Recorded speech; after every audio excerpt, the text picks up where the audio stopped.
Take a look at this coral bark Japanese maple. Right now, it looks like a beautiful landscape centerpiece.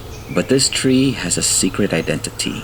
It's being trained to one day become a spectacular, large-scale bonsai masterpiece. 2 years ago, this trunk was thin as my thumb. Today, it has officially doubled in thickness. If I had kept this tree restricted inside a pot, achieving this level of girth would have taken many years. But by putting it directly into the earth, I hacked the timeline. Today, I'm going to show you how field growing works, what's happening beneath the soil, and the long-term master plan for this tree. In the bonsai world, trunk caliper, or thickness, is everything. It's what gives a miniature tree the illusion of ancient, majestic age. A skinny trunk in a flat tray just looks like a twig in a pot. To bypass decades of slow growth, bonsai artists use a technique called field growing. Think of the open ground as a rocket-fueled accelerator. When a tree's roots have infinite room to run wild and stretch out, the top canopy expands aggressively, and a massive canopy requires a massive trunk to pump water and support the weight.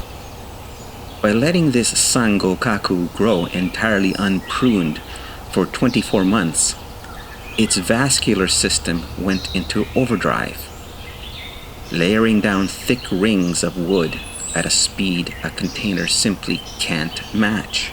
Now, managing a coral bark maple for bonsai requires a unique strategy. We all fall in love with the Sango Kaku for its intense, electric, red winter wood. But as you can see right here at the base, the bark is starting to change. As the trunk rapidly thickens and expands, it splits the young red layer, transitioning into a rougher, highly textured grayish green. The rough bark at the bottom gives the trunk an ancient, weather-beaten character. So, what is the ultimate roadmap for a project like this? I'm going to leave this maple right here in the ground for another 2 to 3 years, until the base reaches the exact thickness of a soda can. Once that trunk structure is locked in, we perform the scariest step in bonsai, the trunk chop.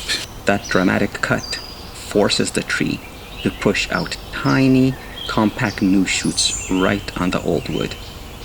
We then dig up the massive root system and transition it into a shallow bonsai pot.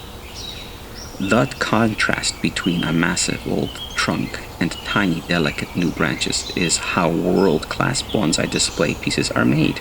Field growing takes a lot of patience and a little bit of faith, but it saves you decades of development time. If you want to follow the multi-year journey of this coral bark maple, from a yard tree to a finished ceramic container masterpiece, hit that subscribe button and follow along. Drop a comment below. Have you ever tried field growing on your trees? Thanks for watching, and I'll see you in the next phase.